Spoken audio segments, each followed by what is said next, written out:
Okay, opening the meeting. We're now ready for business.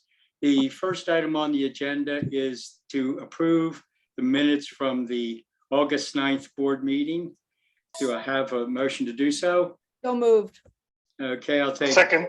Ginny as first, and I think Warren got his hand up quick on the second one for a second. Any discussion? All in favor? Okay, we got, was it 5 of us, 5-0-0. And the next item is approve the agenda for tonight's board meeting. Do I have a motion for that? I move. Okay, Warren's first, and I think I saw Lynn second. Any discussion? Okay, all in favor? Okay, we've got 5-0-0. Okay, very good. Resident remarks. Anybody here for resident remarks? Let's see. Nobody's here. Resident remarks. Okay, very good.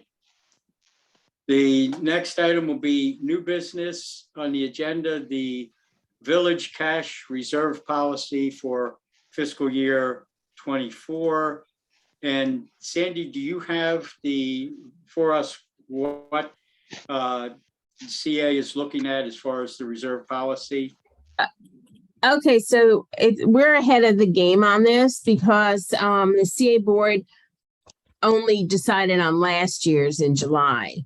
And what it is, according to the management contract, is that 20%, we can retain 20% of our excess cash reserve at the end of the year, taking away our accounts payable and vacation accrual and things that we have to have. 20%, of the available cash reserve, we historically, and as a contract, have to return to CA. In prior years, every year's been different with COVID. This year they did an average of 3 years because we didn't have 3 consecutive normal years, or this year really wasn't normal coming out of COVID. But next year, if we have a normal year, it would be, according to the management contract, giving back 20% of the current FY23 excess cash reserve. Now, for the past 2 years, the CA board voted that the money that the villages returned would be spent on environmental projects that would be in the village, but that would impact all of Columbia, like stream bed restoration, watershed issues. And it's, something that we might want to discuss or think about in the next month or two as the CA budget is starting. Wait, Jonathan just texted me. So do we have a quorum without him? Okay, that's an easy yes. Yes. Yes, but you are missed. No, I just said yes. So we can, decide as a board, would we like to suggest that 20% is given to the villages for another sort of thing? Do we want to suggest, anything? It's 20% in the management contract, which expires at the end of FY24, but we might say, villages need to save to do purchases. Can we reduce that amount to 15%, which is what it used to be? I think that we should go on record before the budget's done and let the CA board know what we think would be the best use of money that we might have to return, but want the village to benefit in some way from it. Thank you, Sandy. And if I remember correctly, last year we were able to earmark the overage that we sent to CA, which was about 26,000. We were able to earmark it for a environmental watershed management project or projects in Oakland Mills. And I think working with John McCoy on that, and John gave us, I think, 5 possibilities, and we eventually went with one off Long Look Lane, if I remember correctly. And this year we have another probably around 35,000 that's sitting there that has to go back. That's already part of FY22. Mm-hmm. So board members, what are your thoughts? I'd like to ask to have it earmarked for environmental projects because we have so much going on with erosion. There's the pond here in Stevens Forest that needs needs money put into it.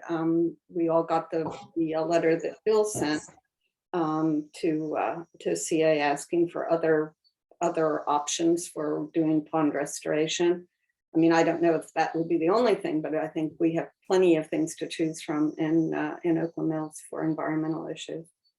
So that would be really the same use that it was last year, Yeah, pretty much. last 2 years by now. Mhm. Mhm.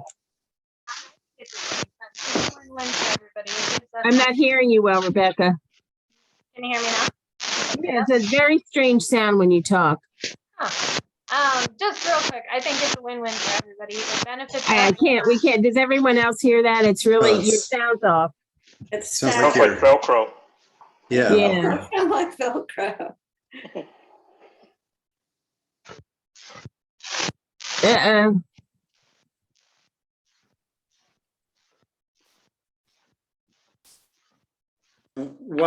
While Rebecca's trying to straighten that out, Jerome, you have your hand up, and then we'll get back to Rebecca. For that extra money, I don't know whether it can be used for this or not, but when we were last meeting, we were talking about all the trees that got cut down in the village area. Can we use some of that money to replant the trees? Now, one village had gotten money for trees that they actually gave out to residents, but it's stuff that you put on CA open space, so I can't see why we couldn't, do requests that money be spent on trees on CA open space. We can't put them down on county property. Yeah, Okay. the trees in the village center are county property. But other places in Oakland Mills might need trees, yeah. We're in the village center, well, no, because then it's No. property. Any CA property you could. Yeah. So yes, you could. And Rebecca, I'll get you in a minute, Jenny. Rebecca, are you healed there? Is your audio good? I don't think so, but I messaged Sandy.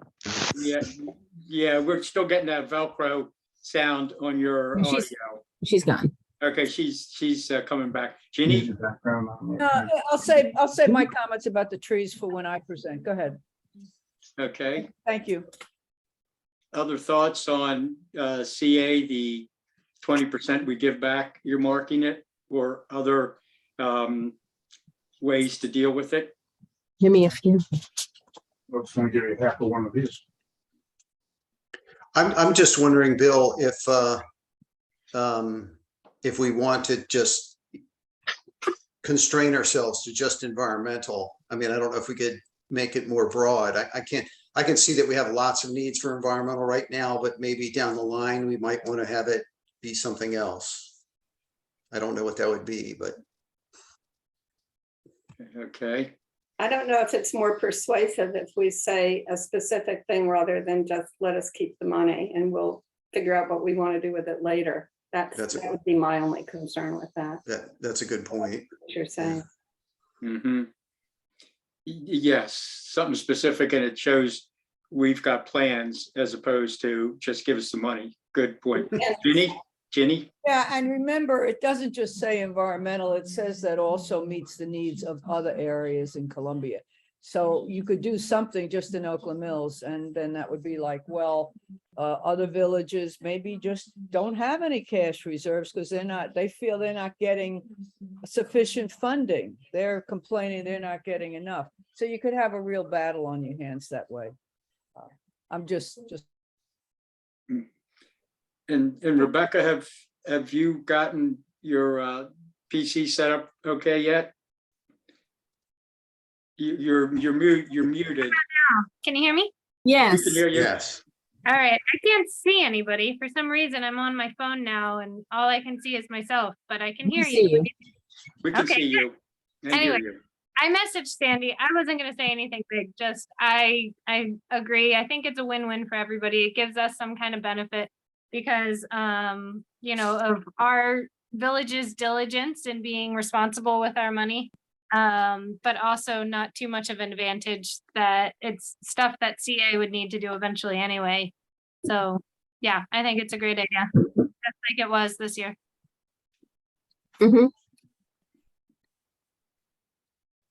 So Okay. I sense that we have kind of a consensus to ask for the same setup that we had last year. Sure. Okay, so we can put that in our budget testimony because it's for the next year of FY. It's this current FY 23. We've already had 21 with this long look, 22. We will get to determine, actually, I have to talk to John McCoy, but we haven't finalized how much we're giving back yet. So this would be FY 24 that we would support the environmental uses of excess cash for environmental uses in Oakland Mills to benefit Columbia. Yes, and this is new business, so we'll have it back as old business to Mhm. take a fund. So if anyone thinks of anything else, or if Ginny has anything that, we didn't mention, it can be definitely brought back. Okay, good. Thank you. Next item on new business is the CA FY 24 budget, OMCA requests. Okay, just this is another time to think about what we would like CA to include in the budget. That might be Oakland Mills facilities, might be Oakland Mills open space, might be something else in Columbia, so I don't know if anyone has thoughts. I think that we should maybe consider the Stevens Forest Pond as something where they have to invest more than, enough money to make it what we want. You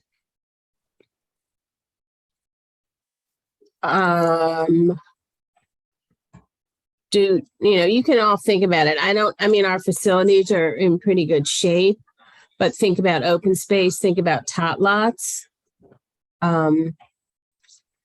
Sandy, is yeah. there anything that we had in our request last year that we didn't get, that is still something outstanding? I don't think so, but I will look. They've pretty much done the major things in the building. That we've requested: all new HVAC, new flooring,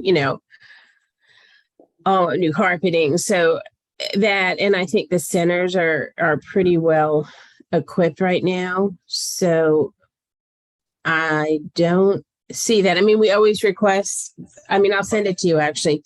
We do request that they have someone look at overall CA management, look at, I'll pull it up, the open space plan, come up with a plan for open space. I'll Right. actually send it to you. I should have pulled it up tonight. I can pull it up now if you want me to.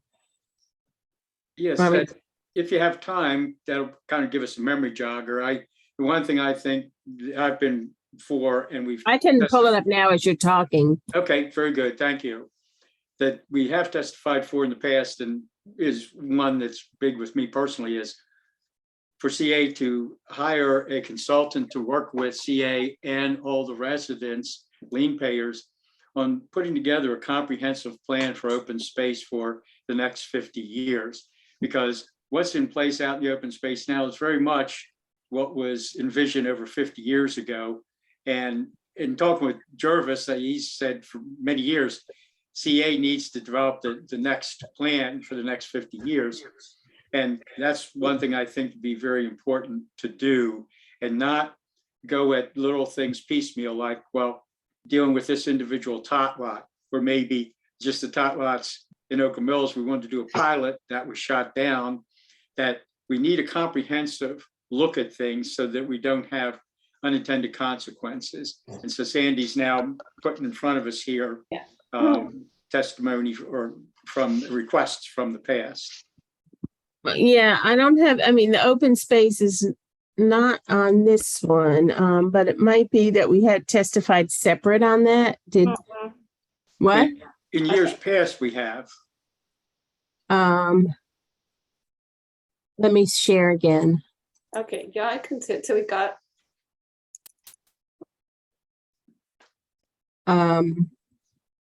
Hold on. Let me, the first one, I'm just thinking why it didn't have, let me bring this up again. The 50-year plan, it has,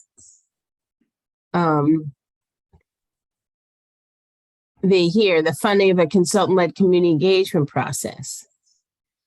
And is But- that for CA as a whole, as opposed to open space? Yeah, now I lost it again.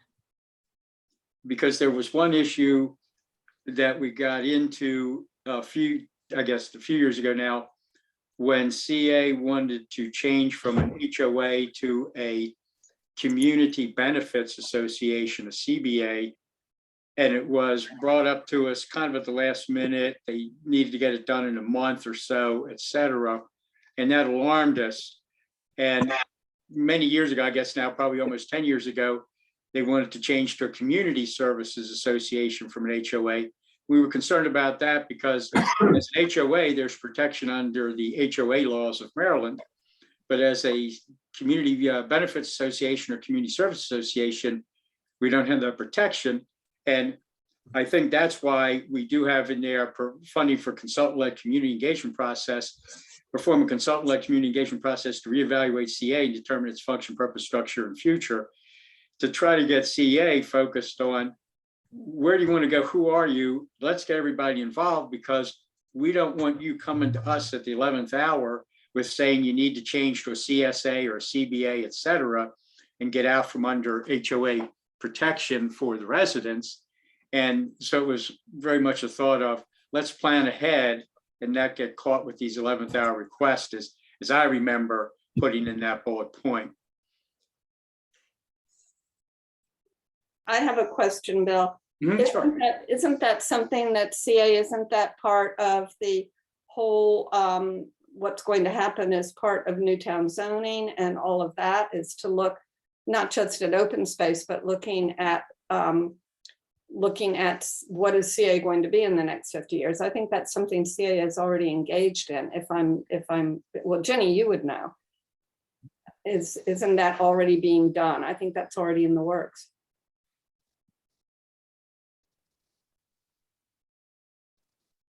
Jenny? Yeah, You're muted. Unmuted, but okay, did that work? Yes. Yeah. Yes. Yeah. Newtown zoning is, in my opinion, different. It has to do with land use. And that certainly is a very big concern as to should you keep Newtown, literally the Newtown zoning as it exists now, or change it. So that's an important issue, but that doesn't have really to do with any way that CA is going to be functioning, I think is what Bill's talking about. And the only, really, that's not on the table. We will at some point maybe look at our strategic plan, but we've got so many other things that have to be corrected right now. We're going to be dealing with a lot of things in the next couple of months. So I'm not. But isn't when you're looking at the goals and the goals for CA in the next coming year, isn't that part of and the thing that went out actually today, I guess, from CA, where we're all supposed to say what our priorities are for CA, isn't that part of a community? Isn't that an engagement process?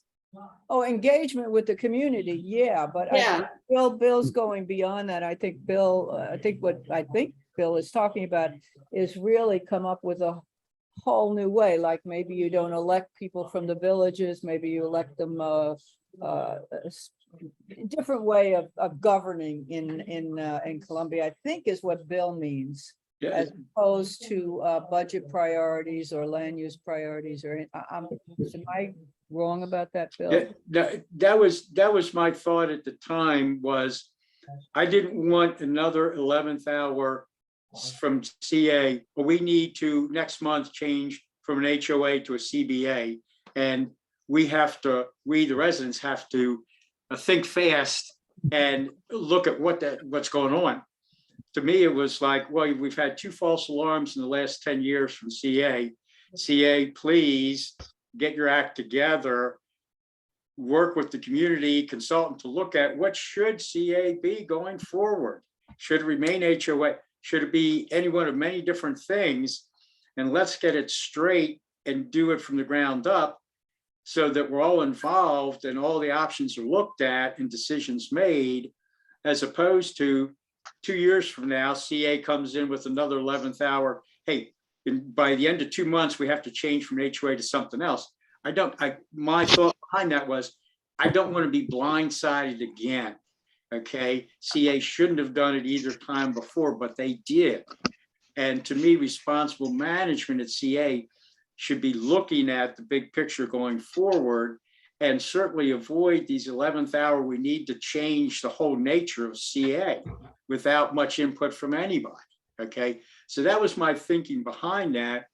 And and Ginny, you have much better feel for this than I do. And I only asked to have that put in there to get CA focused on, you need to have a plan on who you're going to be and how you're going to be, and approach it constructively as opposed to dump it on the community at the 11th hour. So it was kind of trying to get CA to do a better job of looking at what they need to be. So I'd be fine, to delete that if, Ginny, you feel, hey, we're dealing with that. We're not looking at any 11th hour things coming up and all. So, but that was the background behind it in my mind. Yes, Ginny, go ahead. Yeah, I know we don't want to spend a lot of time on this, but another issue there that's come up a lot is CA originally is elected as a representative to a village, and then they changed it, and there was a lot of concern. I remember Barbara Russell was the CA rep then, that it was not a wise way to go. Others disagreed, to become the corporate board, the board of directors. And there's a lot of debate as to whether we should go back to just you're elected as a representative of the village. So that's one of the discussion things. But right now, I think what the board's struggling with is the role of the board versus the role of staff, that we'll be talking about a lot more. Who sets policy? I don't really want to get into it on the air right now, quite frankly, but there's a lot of other issues that have to be settled as to staff, the role of the president, and the role of the board, if I could leave it at that. In relation to how the residents get served and how we manage CA and make sure that everything's going okay. So, but in terms of another removal from the HOA, there's no discussion of that at all. And I think what Lynn's perhaps also talking about is the strategic plan that was developed a couple of years ago. Has been talk about, let's look at that and see if that still makes sense. But that would come maybe in a couple of months, and the whole community would be involved in that, giving input, etc. Yeah, that is what I was talking about. And I think that something, us saying that they should really do this whole consultant-led, I'm always suspicious of consultant-led studies anyway, but it seems like a way to burn through a lot of money and not come out with not much at the end. Now, should they be looking at it themselves? Yes, but I think that's more of not a budget request. It's more of that would be a priority for CA, which I think would be something that Ginny as our representative could say, hey, people in our community are really saying, are we really, or is this the time to kind of look at the big picture of CA? So I would think that that's not an appropriate thing. Whereas competitive funding for lifeguards, I think is something. Can we go back to the top and then go through each one? Sure. Yes, if you could take us through it, please, Sandy, and let us know what's been done. The second floor restroom, they continue to have to do a lot of studies as to the feasibility of not just putting the physical restroom upstairs. They can build a restroom, but the sewer lines and pipes and all that. So they're continuing to be there, every week with some other consultants. So it's moving forward as far as them giving CA cost estimates on it. It's not an easy thing to put it exactly where you might want it and get to the sewer lines, which are at the opposite end of the property and all that. So they're working hard on getting those studies to CA. So the cash reserve we talked about, recommending that they reinvested in the villages for an environmental project that could benefit all of Columbia. The lifeguards, are you comfortable with that staying in? Yes. The second sheet of ice, we continue to ask for it. We're never gonna get Continue? it. What? I don't think we're ever going to get it, but we can keep. No, but we should keep asking. Yeah. Okay. Warren Path from Red Branch Road. Yes, I don't think it's a lot of money, but I think we should continue I to think we ask for should it. too. Yeah. Okay. The EV charging stations, I think we should. Mhm, Yes. definitely. Okay. Now we're talking about not including this consultant-led thing, but letting us work with Ginny and give her our thoughts as that progresses. Is that what we think? That's what I think. Yeah, delete that bullet point, delete that. bullet. Okay. And to the tot lots, I think that's still a big open issue with CA. So I think we need to continue to press for the kind of tot lots that we think are beneficial for Oakland Mills and possibly all of CA, or possibly they're different in different villages. Thoughts? Yeah, I think it could be rephrased because it's Uh-huh. no longer a pilot program. It's, Right. looking at it more sort of with fresh eyes, looking at what tot lots are in Mhm. Columbia and Yeah. rather than a pilot program in Oakland. Yeah, Mills. I agree. Mhm. So that's what we had. Sandy, Yeah.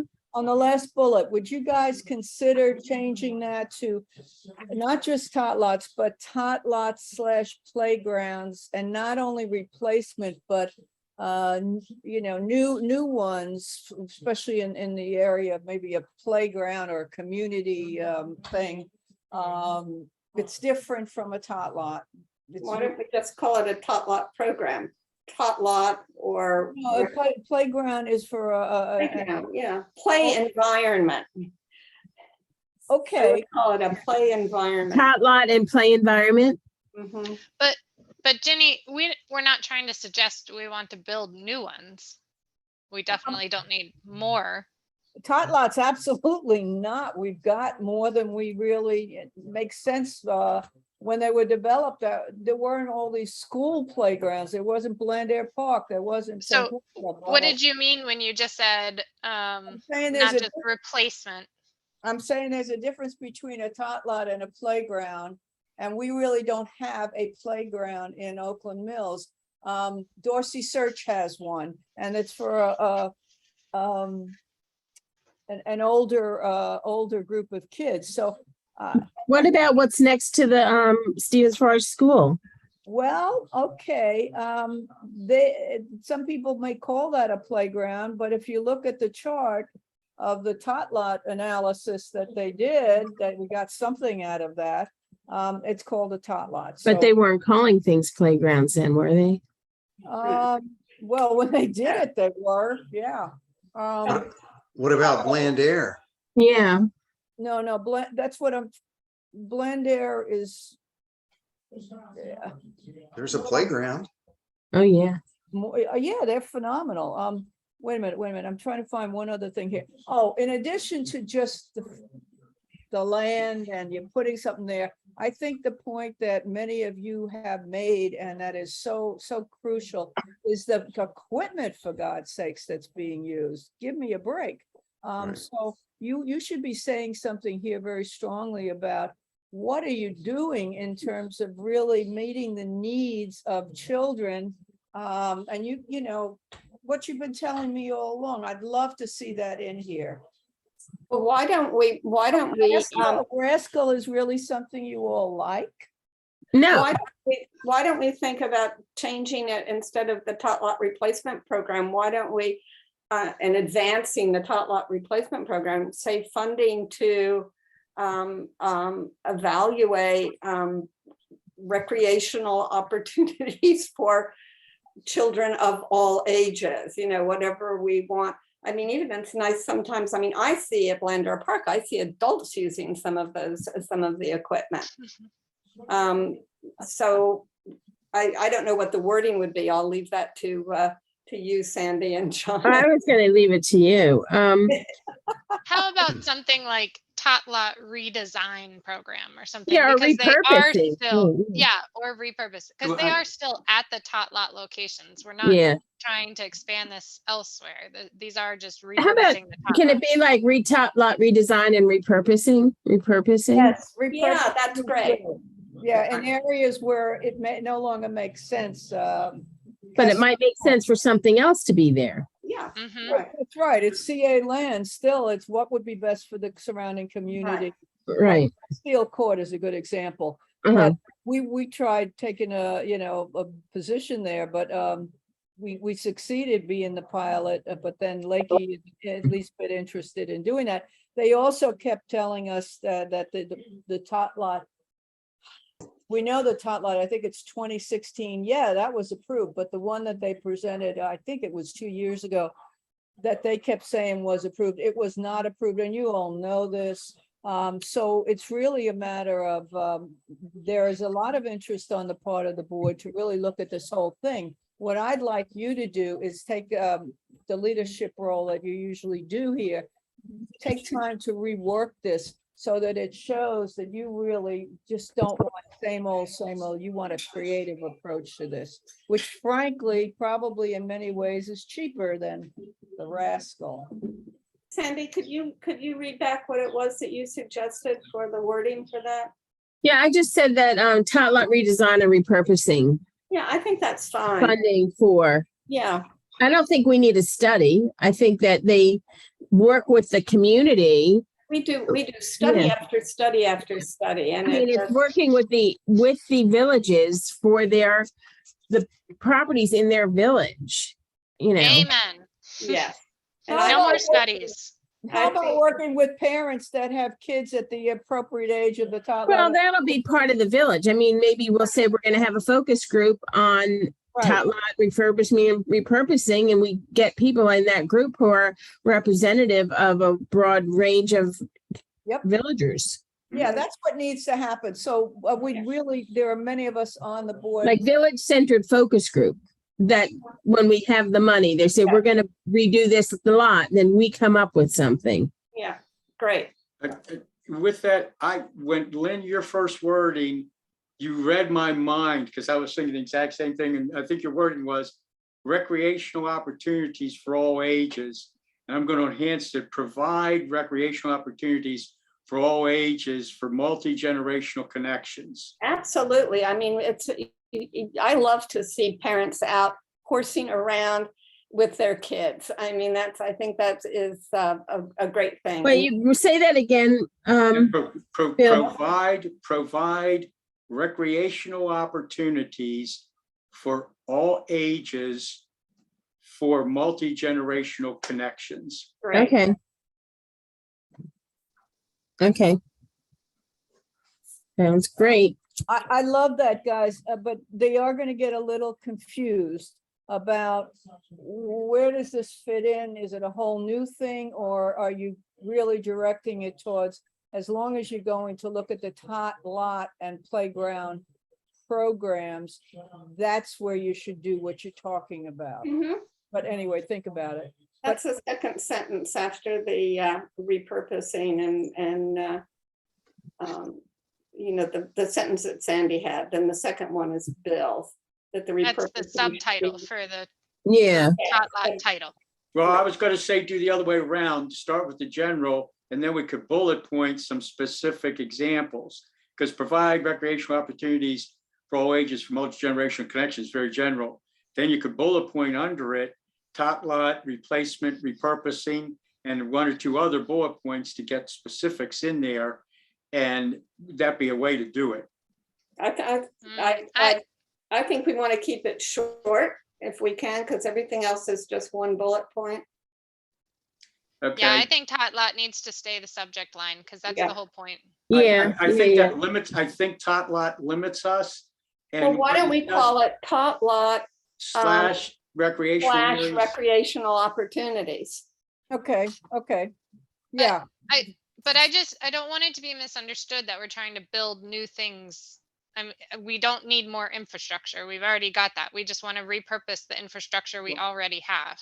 Well, Yeah, well, but we maybe, might maybe want as to- part of that solution, with dealing with CA with the tot lots and their tot lot evaluation, is there were many that were small near waterways that they can't use anymore because they can only put one piece of equipment there where they used to have three because of fall areas, federal regulations, et cetera. And so we're looking at closing those, and that maybe some of the more popular tot lots, they enlarge and expand into a tot lot playground area, so that you might be building some more new at a few places while you abandon certain other areas, is what was Mm, in discussions Exactly. with CA Open Space at that time. So Yeah. that was. I think I would we have a don't- harder time supporting wanting to build new things. I think we just don't want a net gain. You know, we want, Yeah. if some of the old tot lots went away, that they're not being used and the equipment is not good, and putting something there, if they're not being good, if they're not being used, it's not, it seems it's not a good location for a tot lot. And that if those closed and then somewhere else where it would be a better location, I don't see a problem with that. I mean, I don't want to be obviously cutting down trees to put in playgrounds, but I think that as long as we don't increase the number of them, keep the number the same or even less, consolidate and have them be just better and more flexible spaces. Right now, they're kind of one use. You walk up, you put your kid in the swing and push them a few times, and that's it. And that's great if that's really serving the needs of that community nearby. But I think that we can take another look at that. Lynn, that's what CA in discussions with them, pre-COVID, were saying that the trend was in that direction, that you have fewer tot lot playground areas, but bigger ones that more centrally located. Those tend to attract a lot of people as opposed to that single piece of playground equipment on one isolated lot. So the trend was fewer lots, but the ones that you have are bigger tot lot playground areas. So And then it's also possible to have that not huge expense too, if you're not going to have the tot lot, because people do like, if you're out for a walk with your family and there's something that your child can climb on or bounce on or whatever, that's a big draw. Parents really love that. I mean, I know I loved it when my kids were little, but that can be a single piece of equipment, not a big, something that costs $50,000. It can be just as simple. It can be a sculpture that kids can climb on and just kind of spot those around rather than having an actual playground. Warren, did you have your hand up before? I did. I just want to say that at Bland Air, a bunch of us, as we're adults, we go to the Bland Air area that has bocce ball. They have horseshoes, Right. ping pong tables. They have a field that people play in, they just kick a soccer ball around. I mean, there's all that kind of stuff too. So it's just not just for kids. Right. I think that would be really powerful if we somehow, like said, for all ages, like Bill's suggestion. I think that would work well in there. But I think Lynn's right. We should probably keep it concise, like the rest of them. And Right. and We not don't want too a paragraph. right. And Right. not too, at this point, not too prescriptive. No, because we want to have creativity and not box ourselves into any corner. Right. And not us telling everybody what to do. Right. Okay. So that's this list. If you think of other things, please send them to me because this is new business. So, it'll come back. Okay. Great. That's great. Thank you, Sandy. Appreciate it. Thank you, everybody, for the discussion. That was great discussion. Great discussion. So next is the donations. I think I had that ready to pull up, but Donation. Okay, Sandy, could you take us through the donations? yeah, just a minute. I had it pulled up, but that's not pulled up anymore. Okay. So the amended policy that I sent you is going to be shared. Okay.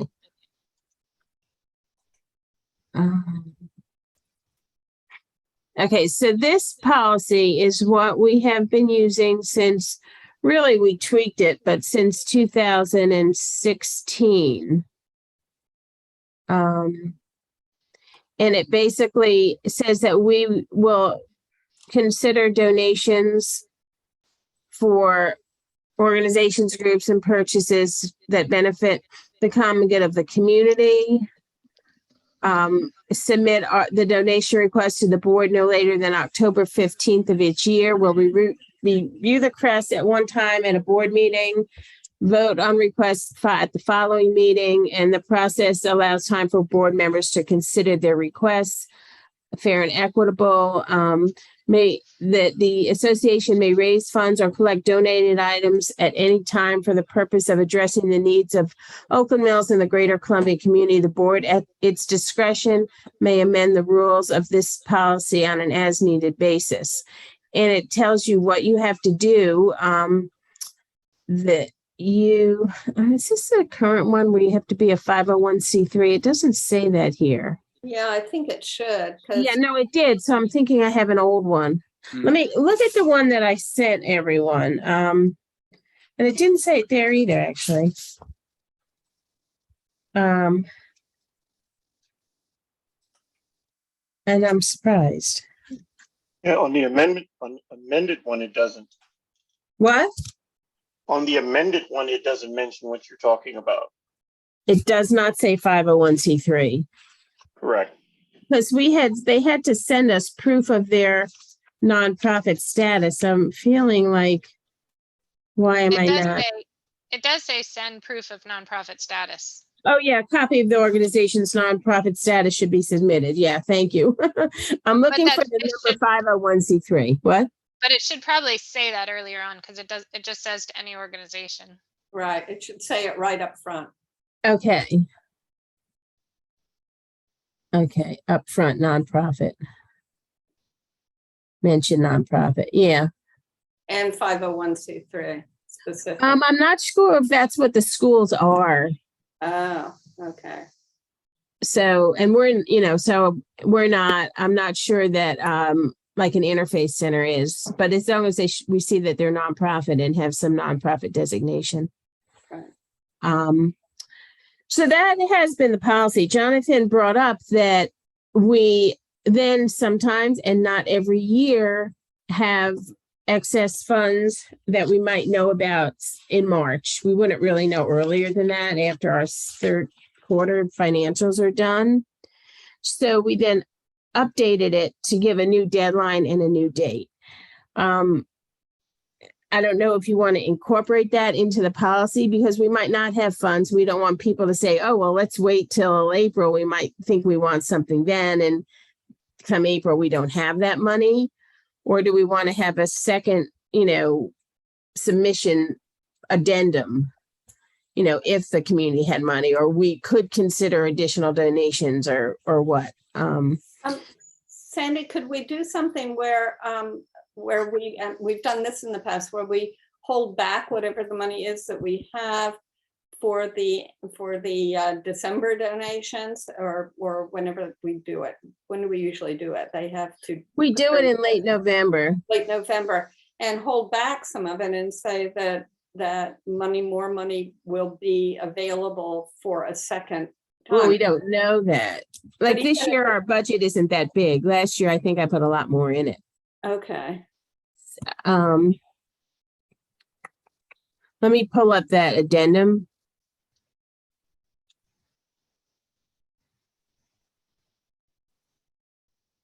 And again, this doesn't have to be voted on tonight, but let me pull up the addendum.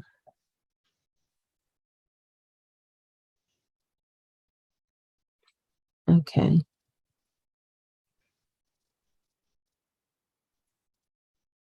As I remember, for a lot of the donations that we gave in April, it was really things that we weren't able to fully. Right, because they asked for a real lot. So we gave partial.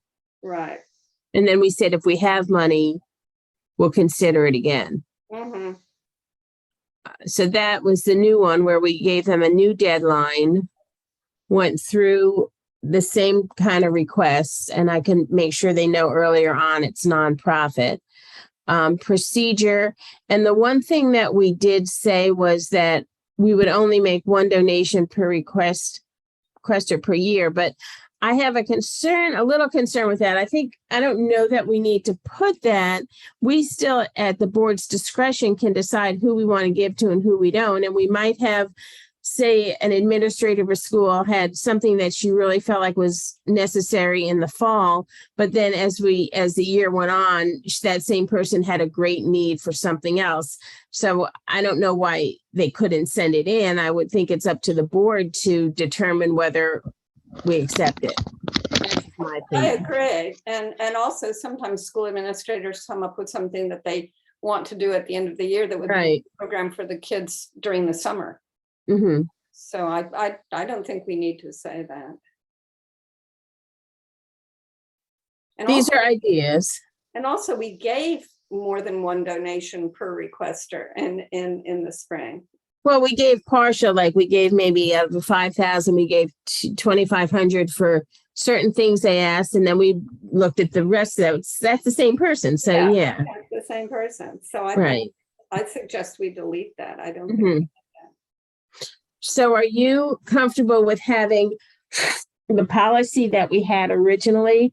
And then this is just an addendum if there is money. And then the board can also in November decide we're still going to hold it. Whether we have money or not, we're still going to retain a few thousand. Mhm. Yeah, What do you want? I'm sorry, go on. yeah, Bill. it's- no, I like the idea of the addendum being added to our policy with the caveat that if our budget allows, we have the addendum policy in force if we've got the money at the end of the budget year. So it's there, we don't have to do it, but Uh-huh. it's our procedure if we do have the money, so people know about it. And I do agree to take out that one line that says we will only make one donation per request per year, to delete that. Okay, so if people request the donation form, or I actually have a link to it in our e-news, this can be an addendum where it just says new submission date and take away the date, say if funds are available, date will be forthcoming. Mhm. So that, and at the top, it will say if funds are available, addendum to the policy. And then it's all just one packet. Mhm. And then we don't have to do this again in the spring, come up with a new policy. Right. Is everyone good with that? Because this is old business and I really want to get it in our newsletter so that organizations have time to see it. So I guess we should take a vote. I Take move it. that we do, that we have the addendum and the original, the original donation form, all one document that can be sent out, as we've talked about revising some of the wording. So Lynn, that will That's my be, motion. that's your motion. Excellent. Thank you. A second, anybody second? Warren, second. Okay, any discussion? All in favor? Let's see, we've got 1, 2, 3, 4. Let me scan the screen. I don't see Rebecca. Okay, I see 4 of us and Rebecca isn't there to do a vote. So any 4 for it, anybody against it? Any abstention? Okay, so it's 4-0-0, and Rebecca just wasn't on screen there for that vote. Okay, very good. Thank you for taking us through that, Sandy. I appreciate it. Okay. And then the next item on the agenda is update on the 7-Eleven site. Okay, I can do that too. I appreciate that. It's a good thing I came here tonight. Thank you. So finally, on the 18th, the planning board met and had the technology to have a live virtual meeting. And the item on the agenda was to have the planning board approve an amendment to the final development plan for the site where the 7-Eleven and gas station goes to allow for a gas station. Even though there had been a gas station years ago, there was a new motor vehicle fueling policy that subsequently went in passed. And so they were asking for an amendment to that policy. And the board actually, after hearing discussion and Jonathan testified, other people voted unanimously to support the amendment to the FDP so that a gas station would be an allowable use on the site. So the next step is that I believe it will now go back to planning and zoning to go through the site development stage and site development plan. I'm pretty sure that's all there as a package, but they had to do this step first before they could start on that. And then with the site development plan, every county, every department within DPZ and the county gets the plan, looks at it and gives their input. Traffic does, health does, environment, everyone looks at the plan and then submits their comments to it. So that's good news. And that's the update. Great. Okay, fabulous. Thank you, Sandy. Let's see. Okay. The next item on the agenda is Jonathan's board chair report, and I don't have that. No. Excuse me? I don't either. Okay. Then the next item is the Columbia Council rep report from Ginny. All right, we've discussed quite a few things, but let me encourage you under the budget to get your letter in, get it in early, and say what you want. I'm a little confused about the bathroom upstairs. I can tell you right now if you want to know. I mean, are we going to get it or not? Well, that's all up to the board, right there. Your board right now they're doing, but today that they had a sewer consultant running tests on the sewer pipes. The pipe that they have to connect to is in the main sewer pipes in the front of the building. So it would be like 120 feet to run a whole new pipe through the loft, ceiling area to get from the bathroom in the back to the front of the building to get the sewage out, and which is a very, very big deal.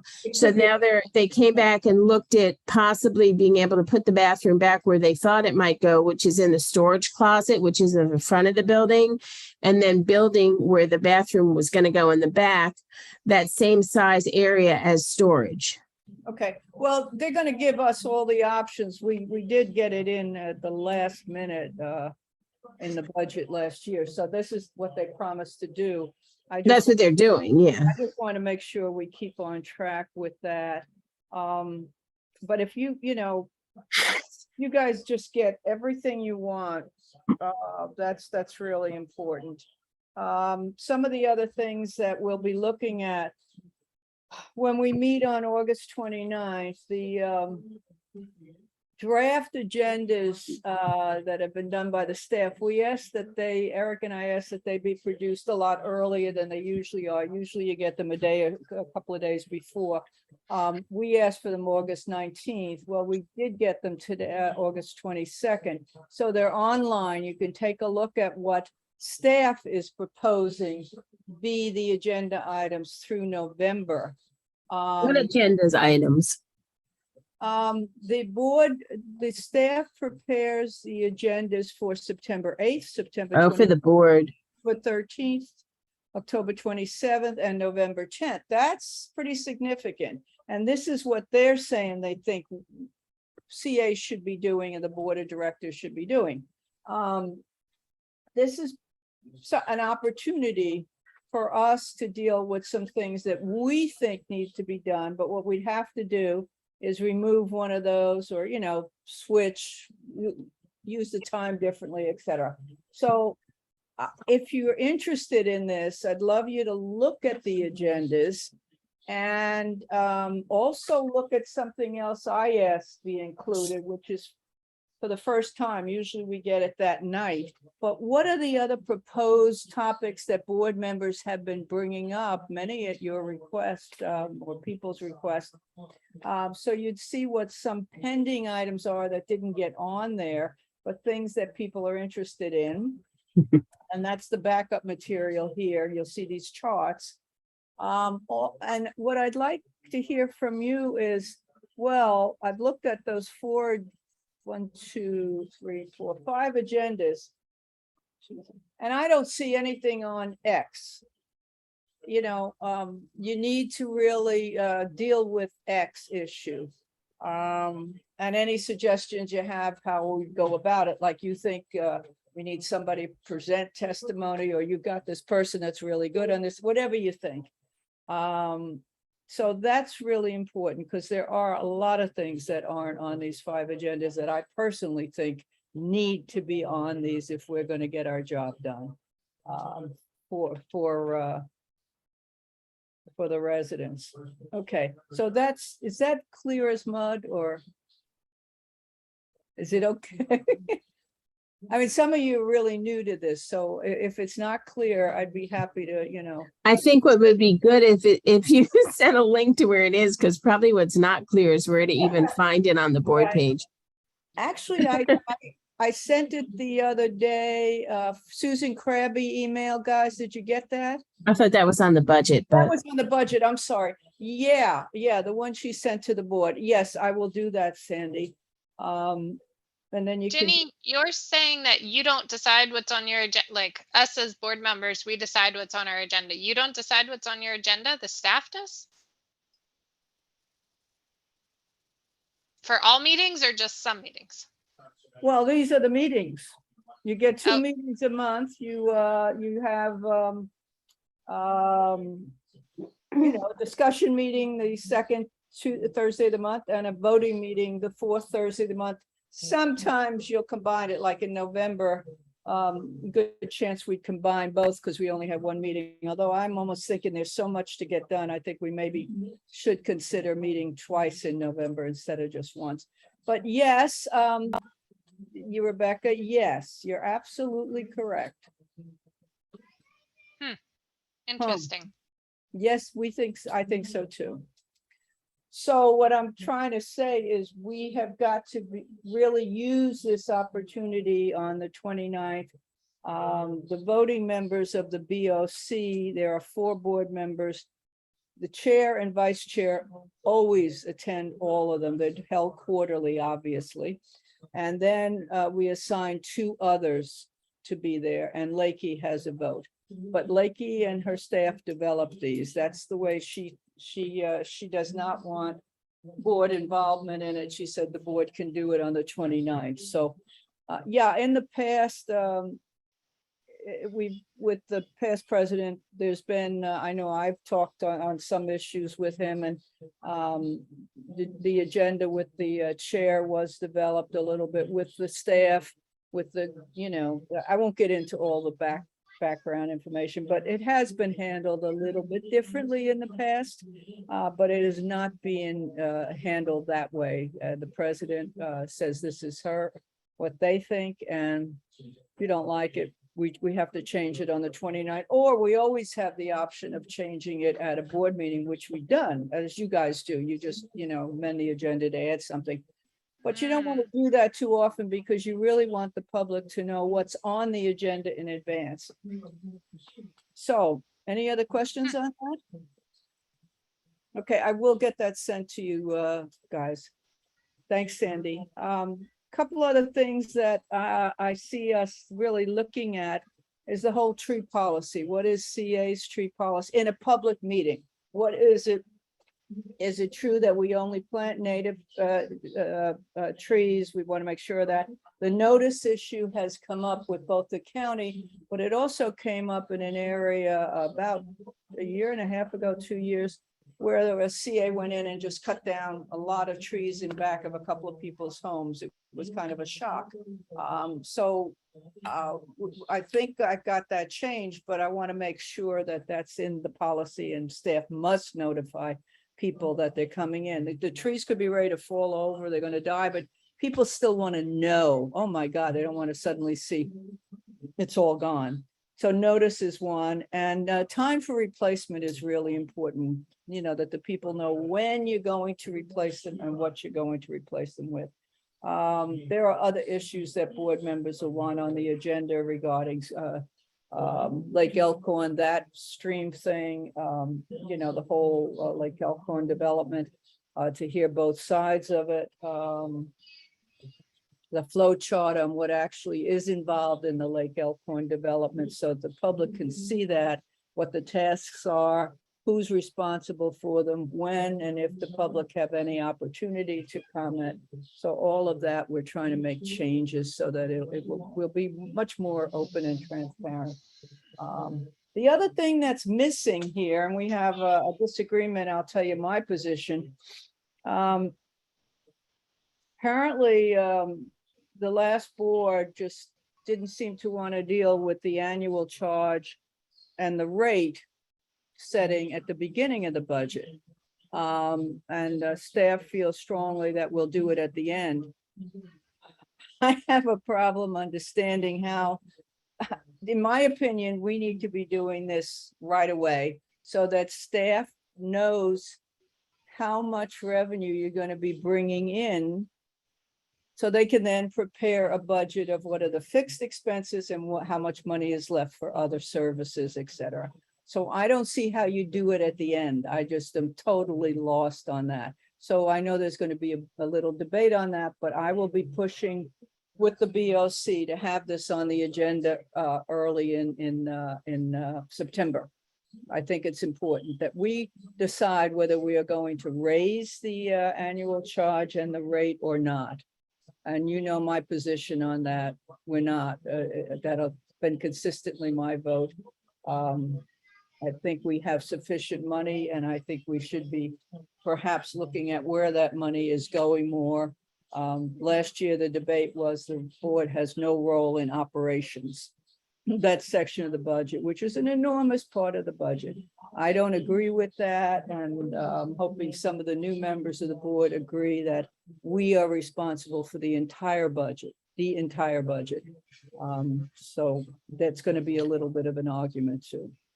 Jenny, shouldn't those two go hand in hand? You don't know how much money you have to spend unless you know what the charges are, but you don't know if you need to raise the charges unless you know how much money you need to spend. Yeah, okay, well, what you can do, you say at the beginning, we vote to leave the charges, okay? And then we say the staff present us with the budget and the public, because there'll be hearings on this, with a budget based on that anticipated revenue. And if they find, well, you can't do X without raising it, then they present it, and nothing is ever locked in concrete, but you can then say, all right, board, you have to consider raising it a penny, etc. You can do that. But I would prefer that you really try and live within your means and present it. And there are things in that budget that I think may be, quite questionable about why there's expenditures in some areas, especially in the consultant area and other areas. Okay. So good question, Rebecca. Is that also clear or? Yep. Okay.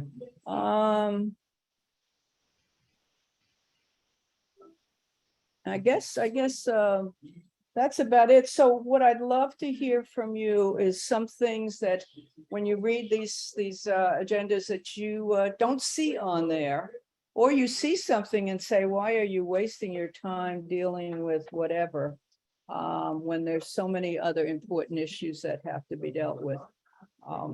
So I think it'll be a very interesting meeting on the 29th. At least I certainly hope it will, and I hope it will be very productive. I think that's about it. I'm sure I'm missing some things, but thank you. And I want to thank this board. You guys are really phenomenal with being very, as I say, taking leadership roles on a lot of things. So. Oh, last thing, property tax. I'm going to be asking that be the senior property tax that got involved in some sort of a political mess where there was a lot of finger pointing. It's the delegation, it's the county executive, et cetera.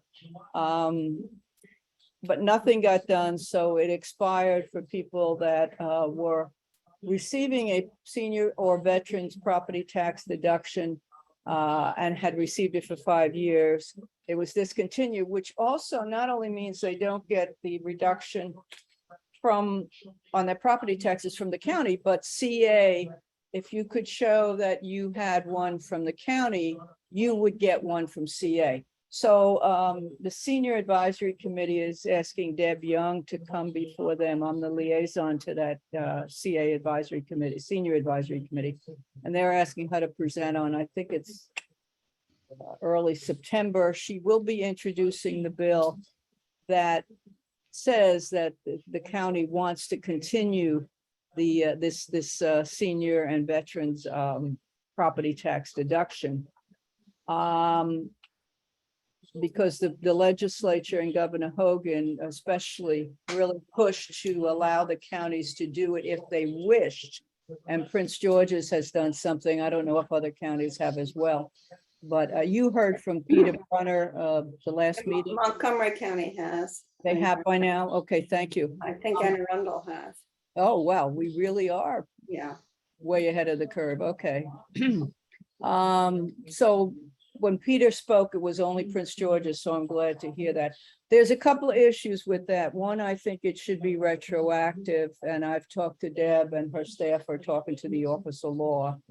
And two, it should be portable because you have some seniors that are living in, say, 5-bedroom houses or 4-bedroom and stairs, et cetera, and they want to remain on Columbia land, but they want to downsize and they still will own a house. They're just downsizing.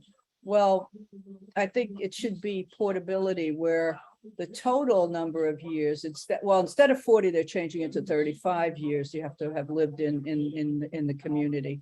But I don't think it should be in that exactly that house, because that goes against the idea of downsizing, which is better for the individual as well as then the community. You can have young people moving in with several kids that'll benefit from the 4-bedroom, where the senior may not need that anymore, plus doesn't need the stairs. Yeah. I just, I don't agree with the portability myself, because I think that the purpose of it on the state level was aging in place. So it's that people do not feel as they get older and their incomes are fixed and the taxes keep going up, that they are forced out of their homes. So if you choose to go to a different house that is more affordable, that's not aging in place, that's aging in the community. So I think in the state level that it was for people not being forced out of their homes. But that doesn't mean it couldn't change, but that's what it is at the state level. Actually, there's something I read that said aging in place and the community. I'll find that section. The state level? I'm trying to think if it's a county bill, but you couldn't do it at the county level unless the state allowed it. And I'm trying to think if any other counties, but I understand that the aging, this is a good argument. Aging in place sometimes is taken very rigidly about, you darn well better stay in that house, even if you wind up breaking your neck falling down the stairs, because that is literally in that house. But that doesn't even make sense from what long-term care is about, and becoming as independent as possible, remaining in the community as opposed to a facility. When you want to encourage that and you respect that seniors and the veterans still have something to contribute, you want them in the community. And but they have to be owners, property owners. Yeah.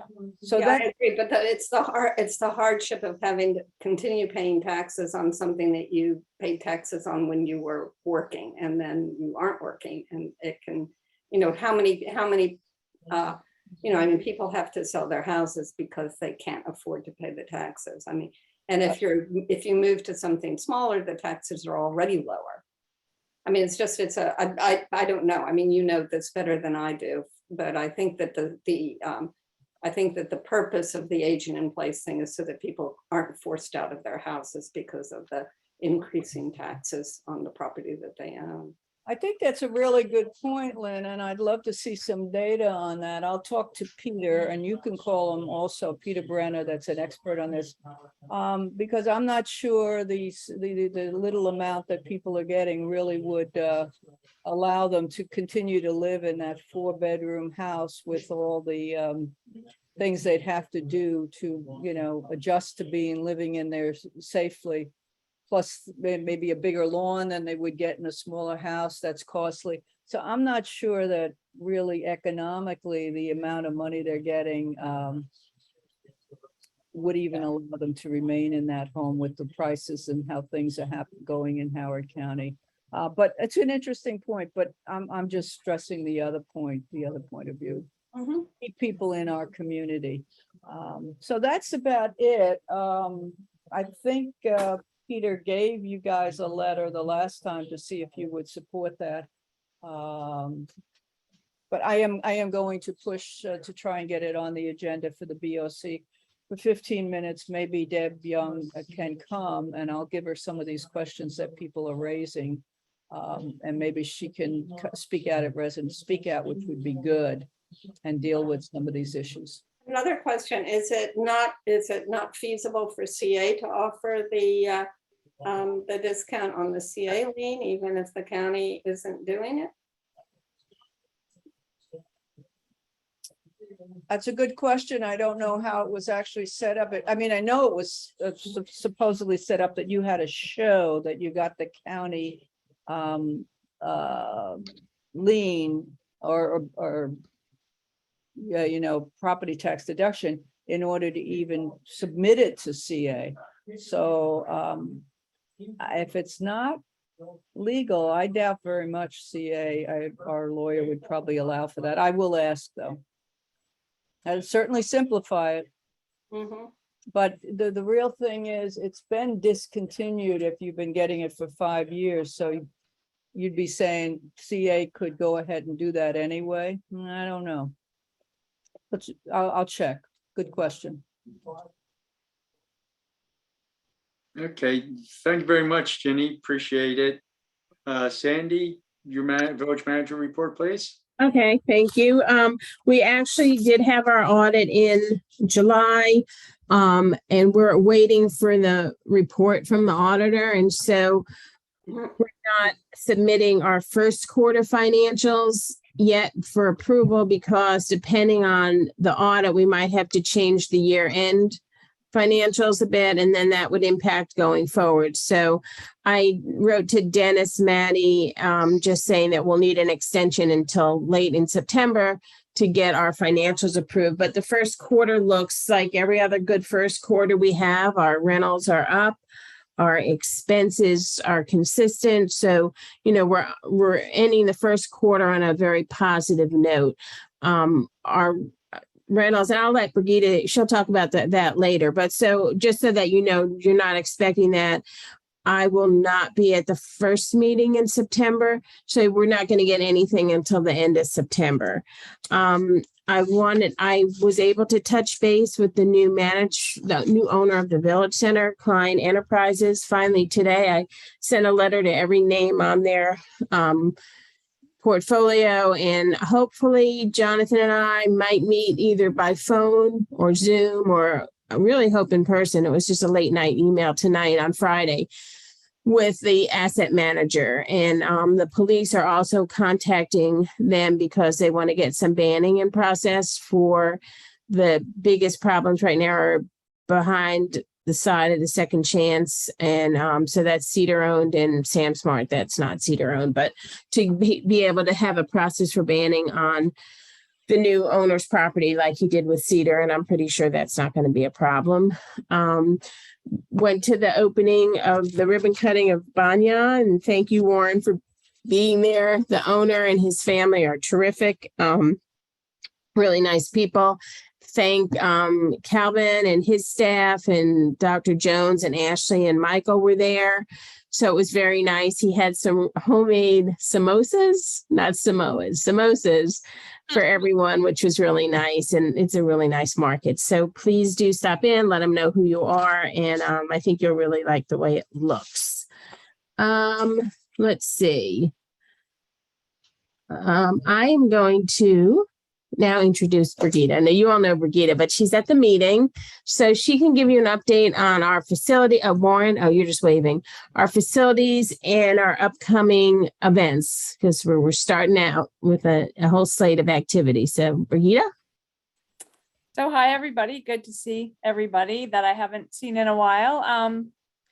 So yeah, we've been having a lot of rentals and we're about to hit our busiest month yet. We're solidly packed Friday, Saturday, Sunday through September. So we've trained 2 new staff members. One had been trained for a while, but another staff person has been training this month, and thank goodness, because it's quite a busy month next month. But all of the rentals, we started off a little rough. Not on our end, but some of the groups we had were a little, we had some issues, but thankfully they all worked out, and everybody who was working for the other barn did a great job handling them. People forgot how to be out in public after so long at home. I feel like that might be, part of it. Right. But like I said, all of the people that were working as facility assistants, they did a great job, handled it exactly how we would hope that they would. And we always get compliments on their professionalism and how helpful and pleasant they are. So that's very good. And then October and November and December have events. Actually, we don't typically have a lot of events in November and December, and we do this year. So whereas maybe we don't have as many, we have more than we normally do. So people are definitely wanting to be out again. We even had a couple of holiday party requests. So that was kind of exciting because I haven't seen that in a very long time. As far as the other end, the festival is coming along very well. Hopefully we'll have another beautiful weather day. Unfortunately, I have no control over that, but we have our bands, we have food trucks, thanks to Sandy's persistence in reaching out and reaching out and reaching out. And our vendors are starting to pour in, I'm sure, as we get closer, as typically happens to the mid-September. Everybody will want to be a part, because again, everybody's willing and wanting to come out again. So, and I even heard from several of the schools, which hasn't happened in a couple of years either. So I feel like they're able to focus on other things at this point, because they've been dealing with so much for the past couple of years. So that was exciting as well. So that, And the bikes. Oh, right. And we will have a bike corral at the festival. Thank you, Warren, for coming and meeting with us. And we will also have a bike donation for right in the same location. So that is very exciting. And I'm working on a kind of a separate website. It's through our same program that we use for the other barn website. You can get a couple of different sites. So I'm trying to make just one for the festival. I did it when we had the virtual festival, but I feel like we're at a point that might be really good in putting it out there to people, where they can have a place specifically to go to find out all about the festival. Because we have a lot, I would say a lot of various groups that are going to be involved that haven't been involved before, which to me is very exciting. So. And Lively Arts. Sorry, I've had a lot on my plate. I forgot what I'm doing. We do start up Lively Arts September 9th. We have 4 shows that we have scheduled. I made them in months that the idea is to have them in the courtyard. So parents maybe will feel a little more comfortable bringing their younger children, regardless of what the current status is.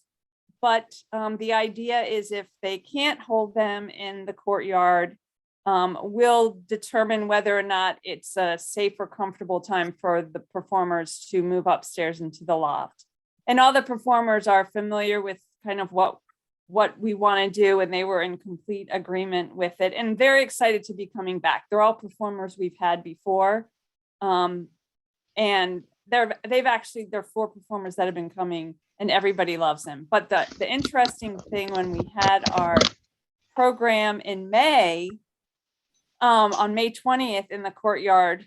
A lot of it's been so long since we had a lively arts program. I didn't recognize so many of the parents and the kids, and it's like a whole new batch of families. So it's weird because all those little kids that were there, they just kind of grew up and now they're in school. So, but it's exciting because it's a new group that isn't familiar with these performers. And so they get to be introduced to our program now as well. So all exciting things.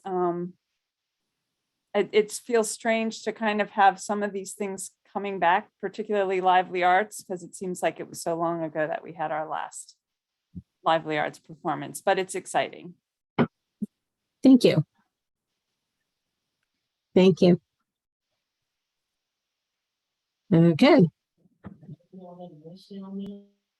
What? Thank you, Sandy. I appreciate it. Yeah, I had to unmute. And the next item on the agenda, committee reports, Architecture Committee, Lynn. No, I don't have anything. Okay, then Jonathan didn't hear for education. Then Warren. I'll do education quickly, just to Okay, sure. remind you that the Talbot Springs ribbon cutting is Sunday at 1 o'clock. And if you haven't gone by the school, it is so exciting right now that it's a real school. So scaffolding's down, name is up, parking lot's paved. So it'll be a really nice ribbon cutting on Sunday. And they'll include a tour too. Yeah, and I'll also tell you one more thing. On Thursday, I'm going to be at the Oakland Mills High School orientation for 9th grade. They have a little festival outside from 11. I'll be there till 12:30. I'm going to share a table with Oakland Mills Online, and I got a great giveaway. Let me go get it and show you. Hold on. So this, we asked Malia Edelson what kind of giveaway would be good, and she said high school kids do like those bands.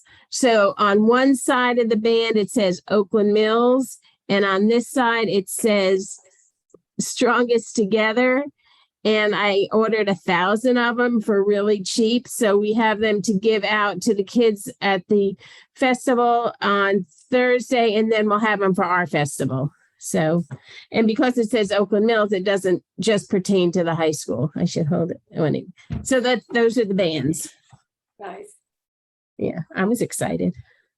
Yes, fantastic. Nice. For Howard County Rec and Park, the summer program, we had those too, and I worked during the summer program. Yeah. Pretty cool. Yeah. So that was the education part of it. Okay, excellent. Thank you, Sandy. And Warren, public space. Public space. Hi, everybody. Hi.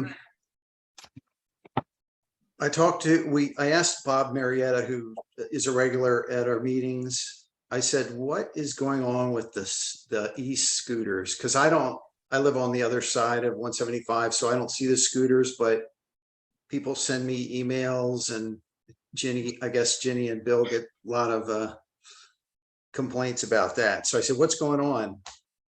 So what he told me, e-scooters cost $1 initially, and then they're 39 cents a minute. So that's pretty expensive. So a 10-minute ride is almost $5. So Wow. yeah, so that's, if you think about it, that's a lot. So I think people tried it at first, the kids did, but now the young people don't do it as much. At least that's what Chris Etoff was saying they're seeing.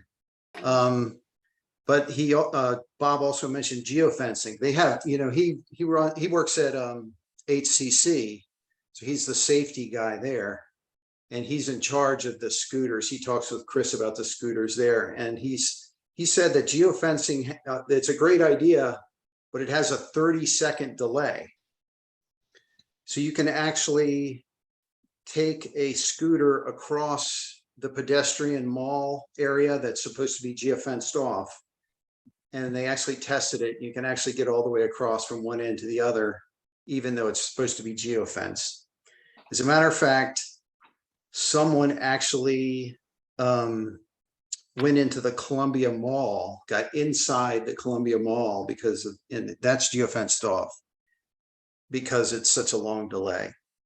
So anyway, people were saying, why are these scooters in these really weird places? And that's why, because they can run for 30 seconds. And what was the other thing he talked about? Oh, the collection of the scooters. That the spin collects scooters every day, but they don't have a big enough staff to collect all of the abandoned scooters every day. So they may not get to all of them for 4 or 5 days at times. So that explains that. So apparently this is a pilot program. So the county is going to renegotiate the spin contract at the end of the pilot program. And unfortunately, I don't know when that is, but so this is a chance for us to collect all the things that are not working and try to fix those at the end of this pilot program. So I learned a lot from that because I don't really experience it the way a lot of you do, but I do get some emails about it. So any questions or? Oh, that was good. Okay. But one real quick, just if I could on that scooter, one observation, I was at the Oakland Mills High School tennis court probably 4 or 5 weeks ago, and there were 3 scooters, 2 on the lawn by the new classroom there, and then 1 on the sidewalk right next to the small library box there. And a big white van came up, and a guy got out, went over to the 2 scooters by the outside classroom, looked at those, put those in the van, came over by the scooter by the tennis court, looked at it, did something with it, and then left it there, got back in the van and drove off. So I was kind of surprised that he didn't put it in the van. And then about 20 minutes later, a couple walked up to that scooter, did something with it, and drove off with it. So I was surprised, but just, observation, just pass that on. So what Chris, because I asked him about Chris Etoff about that, and he said that they work like they do in the cities, which is if it doesn't need a charge, it's okay as long as it's not, impeding traffic and things like that. So it can sit anywhere. It's not really abandoned. And so these people that went to it, so he didn't pick it up because it probably still had a charge, but the ones that didn't, they took back to charge. So I think that's what's going on. So just to let you know about this, I think this is a good idea. I really support active transportation, and this is active transportation.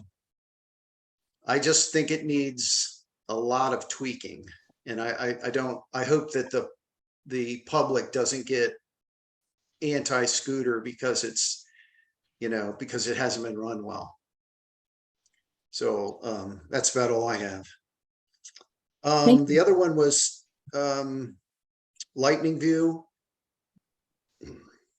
Chris said he would get back to us on that. So I'm hoping in a couple weeks that we ping him if the committee thought we should ping him with a letter asking him about that if we don't hear anything about when that's going to happen. Because it's supposed to be repaved. He's supposed to give us information on when it's going to be repaved and when we'll get a bike lane.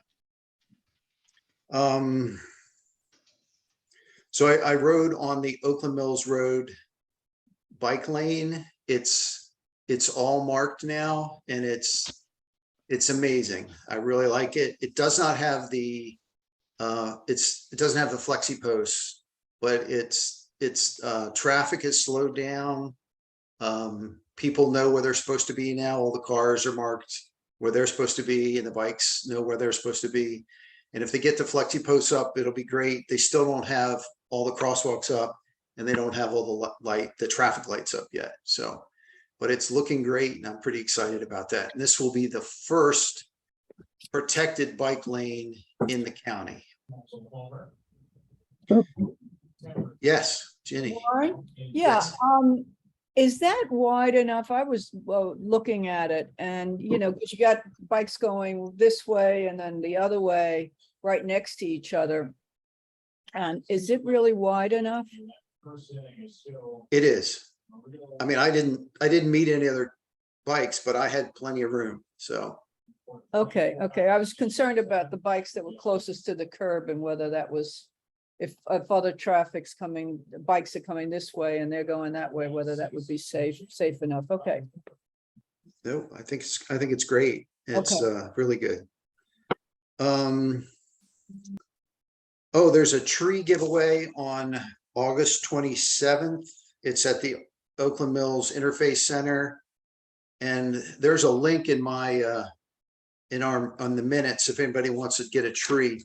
I'm mostly mentioning this for Lynn because I know you say we don't have enough trees in Oakland Mills.